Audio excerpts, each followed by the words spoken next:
네, 안녕하세요. 돈이 되는 뉴스 트렌드 투자의 이강무 전문가입니다. 자, 오늘 장은 전반적으로 시장이 좀 부진하지만은 2차 전지가 크게 회복을 하면서 전반적인 시장이 묵혀왔었던 투심을 다시 회복하는 그런 시장 흐름이 나타나지 않을까 생각을 하고 있습니다. 현재 이제 10시 가까이 좀 진행되면서요. 일단 반도체 종목들에 대한 낙폭도 줄여나가고 있는 상황이고요.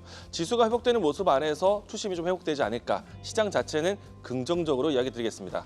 자, 오늘 장에서 지켜보셔야 되는 뉴스들 살펴보도록 하겠는데요. 자, 좀 전에 이야기 드린 것처럼 반도체에 대한 이야기들, 사실 엔비디아에 대한 실적 발표 이후부터 해서 반도체 종목들에 대한 향방이 상당히 중요해졌습니다. 우리 지수 같은 경우에는 삼성전자, SK하이닉스에 대한 역할도 크고요. 전반적인 IT에 대한 흐름들 만들어주지 않을까 생각이 되는데, 자, 9월 달에는 아시다시피 금리 인하에 대한 관점과 시장 살리는 주도주에 대한 존재를 상당히 중요하게 볼 겁니다. 그중에 반도체에 대해서는 사실은 많은 분들이 고민하실 텐데요. 가장 중요한 건 결국에는 실적이지 않을까라고 생각을 합니다. 자, 8월 달에 수출 데이터가 발표됐는데 8월 달 가운데 역대 최대 수출을 기록했다라고 할 수 있겠습니다. 11개월 연속 흑자 기조이 있고요. 그리고 그 견인차의 가장 이 대표적인 산업이 반도체 산업인데 역대 최고 실적을 경신하기도 했습니다. 이 때문에 반도체에 대한 향후 실적 개선도 상당히 긍정적일 것 같고요. 기업들에 대한 실적이 배경이 된다면 주가는 자연스럽게 시간을 따라올 수 있는 시기상조의 모습을 보여주지 않을까 긍정적으로 이야기 드리겠습니다. 자, 두 번째는요. 엔비디아에 대한 이 이슈인데 지난주에 엔비디아에 대한 실적 발표 이후에 큰 흔들림이 있었습니다. 다시 지금 재정비를 하고 있는데 이제는 엔비디아에 대한 실적에 대한 전망 플러스 성장에 대한 포인트를 보셔야 되는데 엔비디아가 이제 곧 오픈 AI에 대한 투자를 준비를 합니다. 아직은 검토 중인 단계로 이야기되었는데 여기에 엔비디아, 애플, 마이크로소프트 이와 같은 주요 빅테크 기업들이 이 생성형 AI 기업인 오픈 AI에 투자를 진행한다는 것은 AI 산업에 대한 지분 확보, AI 산업에 대한 성장세를 긍정적으로 볼 수 있는 모멘텀이지 않을까. 그러면 엔비디아에 대한 성장세에 대한 모멘텀을 좀 더 추가로 보지 않을까라고 예상해 볼 수 있을 것 같습니다. 때문에 IT 섹터에 대한 관심을 좀 이어가자라고 이야기 드리겠고요. 자, 세 번째는요. 바이오에 대한 관심입니다.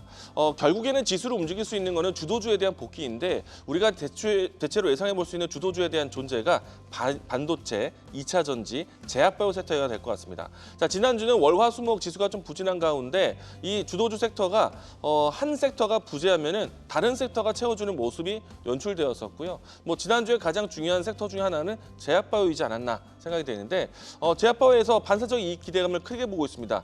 결국에는 중국에서 얼마만큼 물량을 뺏어오느냐의 차이인데 중국의 주요 바이오 기업들이 매출이 하락하고 있습니다. 그러면 그 자금들이 결국에는 다른 바이오 기업을 갈 것 같고 여기에 가장 큰 경쟁 상대가 인도, 스위스, 우리나라입니다.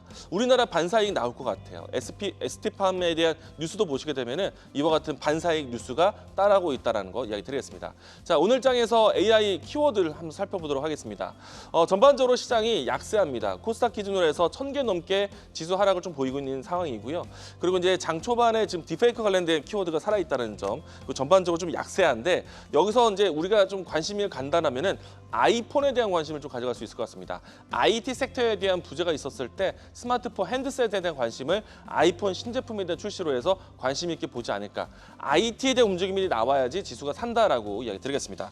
자, 오늘 자리에서 관심 있게 볼 수 있는 키워드 보도록 하겠는데 좀 전에 IT에 대한 존재가 아직까지는 부재합니다. 그 공백을 채우고 있는 게 바로 제약바이오인데 제약바이오의 가장 큰 배경은 이번 달 금리 인하에 대한 가시화와 그리고 미 대선에 대한 토론 그리고 생물보안법에 대한 상하위원회에 대한 표결이 있습니다.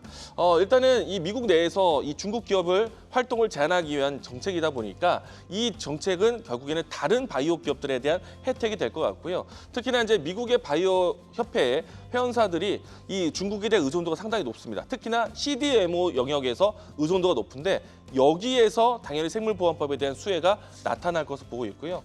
이 때문에 한국 기업들에 대한 반사이익 기대감 상당히 클 것 같습니다. 이 뉴스가 나오면 항상 강조되었던 종목들이 있습니다. 삼성바이오로직스가 상당히 좋고요. ST팜이 얼마 전에 뉴스 나왔고 오늘 제가 준비한 종목은 제가 이 이슈로 해서 끊임없이 소개를 드리고 있었던 종목입니다. 오늘 제가 준비한 종목은 바이넥스입니다.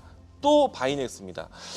제가 이제 이 종목을요 10,000원 선부터 이야기 드려봤는데 목표가를 여러 차례 결정했거든요. 이번에 새로운 자리에서 새롭게 또 소개를 드리도록 하겠습니다. CDMO에 대한 이 관심을 가져갈 거고요. FDA에 대한 승인을 올해 연중에 기대를 하고 있습니다.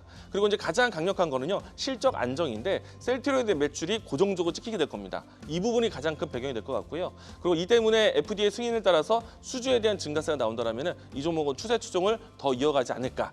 지난주에 조정이 나왔기 때문에 중요한 맥점을 다시 한번 살펴보도록 하겠습니다. 추세를 보신다면 모든 이평선들이 정배열화되고 있는 과정이고요. 바이넥스는 제가 10,000원 선부터 이야기 드렸는데 얼마 전에 이 새롭게 추천해서 24,000원대까지 이 자리에서 24,000원대 목표가도 또 달성을 했습니다. 지금은 일주일 동안 쉬고 나서 다시 9월 달에 대한 랠리를 기대해보는 위치가 될 것 같고요. 현재 위치에서 올라온다면 기존에 있었던 목표가를 좀 더 높여서 1차적인 목표가는 28,000원, 손절 라인대는 21,000원 제시하도록 하겠습니다. 자, 돈이 되는 뉴스로 찾아뵙도록 하겠습니다. 지금까지 트렌드 투자였습니다. 계속해서 다양한 경제 이슈를 알고 싶다면 구독과 좋아요, 알림 설정 부탁드립니다. AI 캐스터 권미정이었습니다.